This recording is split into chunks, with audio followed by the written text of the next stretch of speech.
Hello friends, welcome to my channel. आज का video काफ़ी इंपॉर्टेंट है, पूरा वीडियो को समझना। और हमेशा ये वीडियो आपके, अगर आप कैरियर बनाना चाहते हो ट्रेडिंग के अंदर, तो this video definitely will help you.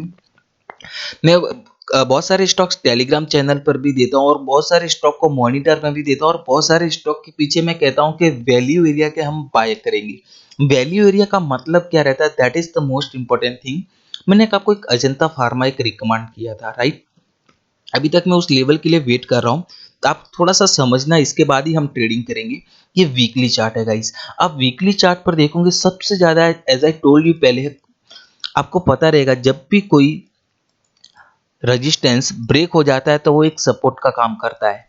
Okay, जब भी कोई रेजिस्टेंस एक ब्रेक करता है तब एक सपोर्ट का काम करता है। ओके, सेम चीज रिवर्स में ऐसा ही रहता है कि जब भी कोई एक सपोर्ट ब्रेकआउट होता है गाइस, जब भी कोई एक सपोर्ट ब्रेकआउट होता है, it will act as a resistance, वापस उसको रिटेस्ट करने आता है। This is happen over and time, almost 70 to 80% times उसको रिटेस्ट करने आता है। आप ये अजंता फार्मा का वीकली चार्ट है, डोंट यू थिंक यहाँ पर देखोगे अच्छे वॉल्यूम के साथ ब्रेकआउट हुआ है।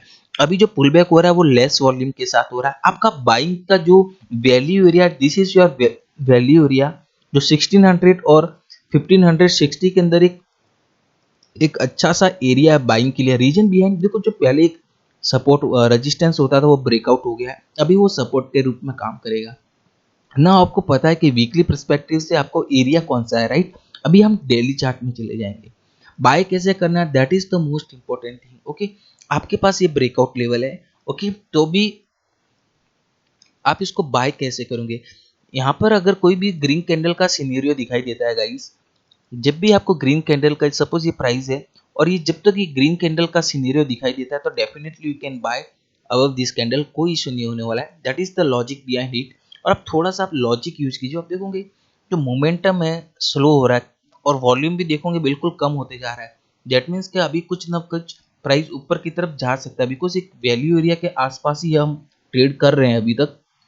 तो देखते हैं कि कल मार्केट कैसे ट्रेड होता है। तो this is the way you should plan always the trade. अगर आपके पास एक अच्छा ग्रीन सिग्नल दिखाई देता है तो डेफिनेटली यू कैन बाय उसके हाई के ऊपर, नेक्स्ट डे उसके हाई के ऊपर बाय कर सकते हो, और उसके नीचे आप स्टॉप लॉस लगाइए, बिकॉज आप वैल्यू एरिया के आसपास ही बाय कर रहे हो, तो आपका स्टॉप लॉस काफी कम रहेगा और आपका रिस्क टू रिवॉर्ड रेशियो काफी फेवरेबल रहेगा।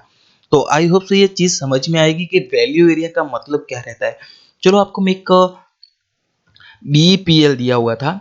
ओके, मैंने इसको बोला था कि मॉनिटर हम करेंगे। फर्स्ट ऑफ ऑल स्टॉक का लॉजिक क्या ढूंढने का वो जानना जरूरी है। First of all we will go to the weekly chart guys, और इसका मैंने फंडामेंटल भी चेक किया था, मुझे उतना कुछ डाउट नहीं लगे। लेकिन फर्स्ट टाइम आप टेक्निकली आप देखोगे तो फर्स्ट टाइम स्टॉक्स ने एक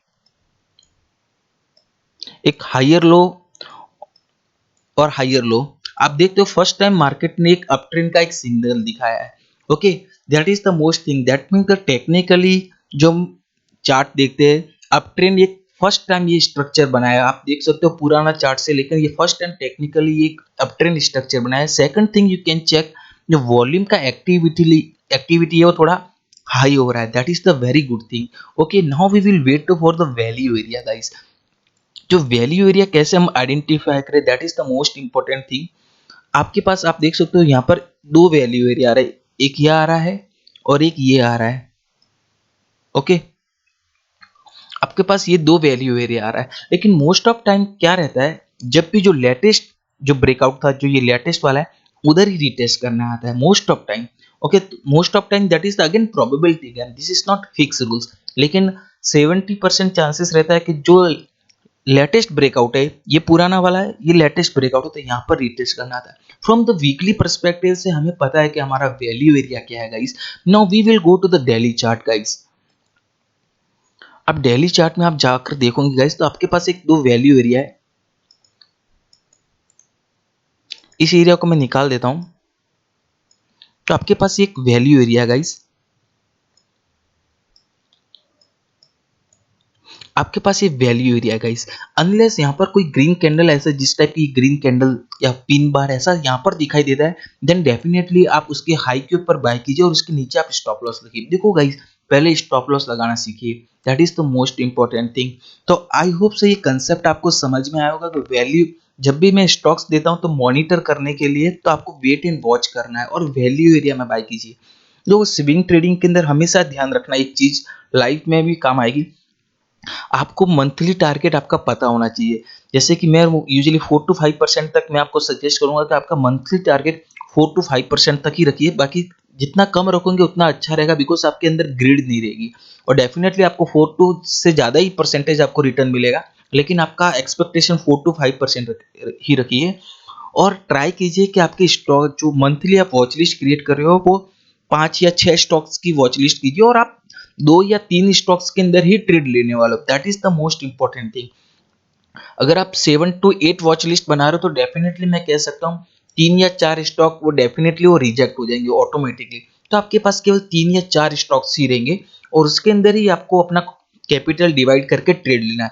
तो that is the most learning जो मैंने अपने कैरियर में सीखी थी ट्रेडिंग के अंदर, कि आपको पहले वॉच लिस्ट क्रिएट करनी है, और वॉच लिस्ट के अंदर आप देखोगे आपके पास 7 या 8 स्टॉक है तो definitely there is the high probability कि वो स्टॉक्स, और उसमें से 7 में से 3 या 4 स्टॉक्स रिजेक्ट हो जाएंगे, तो आपके पास 3 या 4 स्टॉक ही रिमेनिंग रहेंगे जो ट्रेड करने हैं। तो आपको यहाँ पर एक ट्रेड करना है। एक मैंने आपको डीएलएफ दिया हुआ था, डीएलएफ देख रहा हूँ, और ओके डीएलएफ आप गाइस देखो गाइस, यहाँ पर आप, ये मैंने वीकली डेली चार्ट है, आप कोई भी चार्ट यूज कीजिए, लॉजिक इज मोस्ट इंपॉर्टेंट। यहाँ पर आप देखोगे यहाँ पर अच्छा सा ब्रेकआउट किया था, लेकिन ये ब्रेकआउट फेल हो गया। This is called as the breakout failure guys. यहाँ पर आपका ब्रेकआउट फेल हुआ था, वापिस इसी एरिया में आ रहा है, वापिस प्राइस रिजेक्ट हो रही है। That is the most important thing. अभी स्टॉक्स के अंदर बाय करने का 2 क्राइटेरिया रहता है। तो मैं मानता हूं कि जब तक ये 167 है, तो राउंड फिगर 170 एक साइकोलॉजिकल राउंड नंबर है, कि 170 के ऊपर आप ट्रेड होने दीजिए, तो मैं कह सकता हूँ कि इसके अंदर बहुत ही अच्छा रिटर्न आपको मिलेगा। डेफिनेटली इसके अंदर 10 to 20% आप एक्सपेक्ट कर सकते हो डीएलएफ के लिए, लेकिन आपको वेट एंड वॉच करना पड़ेगा। और यहाँ पर एक वैल्यू एरिया यहाँ पर आप देख सकते हो, लेकिन आप देखिए कि यहाँ पर आप रिजेक्ट होकर आ रहे हो। तो इसीलिए मैं कहता हूँ कि ट्रेडिंग के अंदर आपको स्ट्रक्चर के अकॉर्डिंग, जो मार्केट की इंफॉर्मेशन है उसके अकॉर्डिंग आप चेंज कीजिए। आप अपना खुद का ओपिनियन मत बनाइए। जो मार्केट आपको कह रहा है, जो मार्केट की जो कैंडल्स कह रही है, उसी के अकॉर्डिंग ही प्लान कीजिए। लेकिन ये स्टॉक्स अभी भी मेरे अंदर वॉच लिस्ट के अंदर है, और मैं देखने चाहता हूँ कि इस एरिया के अंदर, यहाँ से आप देखोगे अच्छे वॉल्यूम के साथ इस एरिया के अंदर ब्रेकआउट हुआ था, तो यहाँ पर कैसे रिएक्ट करता है। That is the most important thing. मैं इस एरिया के अंदर डेफिनेटली इसको मॉनिटर करूंगा। और आप हमेशा एक काम कीजिए, जब भी आप यूज कर रहे हो investing.com या यहाँ पर ट्रेडिंग व्यू या जेरोदा कोई भी, आप जो भी प्राइस वैल्यू एरिया है, तो आप एटलीस्ट 1% या 2% के ऊपर आप अपना अलर्ट प्राइस रखिए, सो दैट जब भी वो आएगा तो अलर्ट प्राइस आ जाएगा, और फिर आप उसके अंदर मॉनिटर कीजिए। Okay, this is the way you should plan the trade. आपको मैं एक स्टॉक्स आपको दे रहा हूँ, एसबीआई बैंक देख रहा हूँ मैं कंटिन्यूसली, मैं उसको मॉनिटरिंग कर रहा हूँ, और एक अच्छा सा ब्रेकआउट दिया है इसके अंदर। ओके, ये स्टॉक्स के अंदर एक अच्छा सा ब्रेकआउट हुआ है गाइस, लेकिन ये स्टॉक्स को अभी भी हम मॉनिटर कर सकते हैं, और स्टॉक्स मुझे बहुत ही अच्छा लगा दे रहा है। और आपको मैंने एक असेंडिंग ट्रायंगल पैटर्न बताया था, this is the ascending triangle pattern. Okay, और यहाँ पर आप देख सकते हो कि देखो हर एक की प्रोबेबिलिटी रहती है। यहाँ पर एक अच्छा सा ब्रेकआउट हुआ, लेकिन इसके ऊपर बिल्कुल भी सस्टेन नहीं हुआ, और आपका एक स्टॉप लॉस हिट हुआ होगा। ओके, आपका स्टॉप लॉस हिट हुआ, एक्सेप्ट इट, लेकिन आपका स्टॉप लॉस काफी कम हुआ होगा। That is the most important thing. और वापिस आपको देखूंगी अच्छे वॉल्यूम के साथ प्राइस जा रहा है, तो आप डेफिनेटली इसको वापिस प्लान करना हो तो आपको काफी कम स्टॉप लॉस, 200 एक साइकोलॉजिकल स्टॉप लॉस लेकर आप काम कर सकते हो। और एक स्टॉक आपको मैं कंटिन्यूसली कहूंगा कि आप मॉनिटर डेफिनेटली करना, के अंदर इसके अंदर बहुत अच्छा ब्लास्ट होने की प्रोबेबिलिटी है। This is the SRT finance. ये स्टॉक्स ऐसा है कि इतना ये जल्दी शांत नहीं रहता, जब ये अपनी ट्रेन पकड़ता है तो आपको पता भी नहीं चलेगा, आप इसको कैच भी नहीं कर पाओगे। इसलिए एक स्टॉक को मॉनिटर कीजिए। आपको मैं इसको रीजन बताता हूँ, आपको एक मंथली चार्ट पर लेके जाता हूँ, और मंथली चार्ट पर आप देखोगे तो गाइस, ये पहले जो मंथली सपोर्ट था वो रेजिस्टेंस में काम कर रहा है, राइट। अभी आपको वीकली चार्ट पे लेके चलता हूँ गाइस, और आप वीकली चार्ट पर आप देखोगे यहाँ से सेलर सबसे ज्यादा एक्टिवेट हुए थे, बिकॉज सबसे रेड कैंडल यहाँ पर ही थे। और वापस प्राइस आप देखोगे बिग वॉल्यूम के साथ प्राइस ने जल्दी यहाँ पर आ गए। आप देखो सेलर के पर्सपेक्टिव से देखोगे तो प्राइस बिल्कुल भी नीचे अभी तक जा नहीं रही है, दैट मीन्स, और इस एरिया के अंदर बहुत बड़ा एक्यूमुलेशन हो रहा है। तो डोंट यू थिंक जब ये 750 के ऊपर ट्रेड करने लगेगा तो डेफिनेटली यू कैन प्लान, और आपका जो फर्स्ट टारगेट रहना चाहिए guys, this should be your first target, that is the this is the way you should plan the trade. तो मैं हमेशा कहता हूँ कि आप बस मॉनिटर कीजिए, वेट एंड वॉच कीजिए, डेफिनेटली आपको अच्छे ट्रेड मिलेंगे। तो आपको जैसे बीईपीएल का मैंने एक प्लान दिया, एक अजंता फार्मा का दिया, एक एसआरटी फाइनेंस का दिया, तो आपको अलर्ट प्राइस पर रखना है और मॉनिटरिंग करना है। सो देख, आपको trading is all about patience. आपको जब भी स्टॉक्स आए तो उसको हर पर्सपेक्टिव से आपको देखना सीखना है। ओके, तो आपको ये कंसेप्ट आपको समझ में आया क्योंकि वैल्यू एरिया क्या है। सो दैट वैल्यू एरिया में आपका स्टॉप लॉस काफी कम रहता है और उसके अंदर रिस्क टू रिवॉर्ड रेशियो काफी हाई रहता है। अगर आप 60% भी टाइम सही हो जाओगे, डेफिनेटली आप 60% सही होता ही हो वैल्यू एरिया के अंदर, और डेफिनेटली आपको 1:3 रिस्क टू रेशियो डेफिनेटली मिल जाता है। और कभी कभी 1:5 1:7 तक भी मिलेगा, और कभी कभी 1:1 पर भी आपको सेटिस्फाई रहना पड़ता है।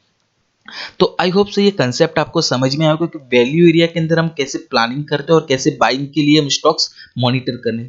ध्यान रखना, स्विंग ट्रेडिंग के लिए आप 7 to 8 स्टॉक्स आप फाइंड आउट करते हो, उसके अंदर आप 3 से 4 स्टॉक ट्रेड नहीं होंगे, बिकॉज वो वैल्यू एरिया के अंदर बिल्कुल भी।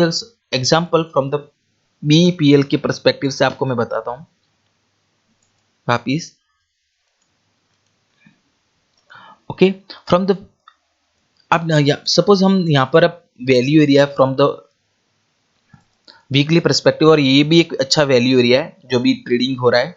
लेकिन अभी जो मेरा वैल्यू एरिया वही है कि जितना कम प्राइस में बाय करने को मिला। यहाँ पर आज अच्छा सा ब्रेकआउट हुआ था, सपोज रेड कैंडल यहाँ पर क्लोज हुआ, तो मेरे लिए वैल्यू एरिया को वैल्यू एरिया नहीं है, दैट मीन्स इसने कोई रेस्पेक्ट नहीं किया है। रेड कैंडल क्रिएट हुआ, मुझे कोई ट्रेड नहीं लेना। रेड कैंडल क्रिएट हुआ, दैट मीन्स ये स्टॉक्स मैंने अवॉइड कर लिया है। That is the basic concept, और जितना सिंपल रखोगे उतना ही बेटर रहेगा। सो आई होप से ये कंसेप्ट आपको समझ में आएगा। अगर समझ में आएगा तो डेफिनेटली कमेंट बॉक्स में लिखकर मुझे बताना कि ये चीज आपको समझ में आई। Thank you very much guys, and have a great day. Okay.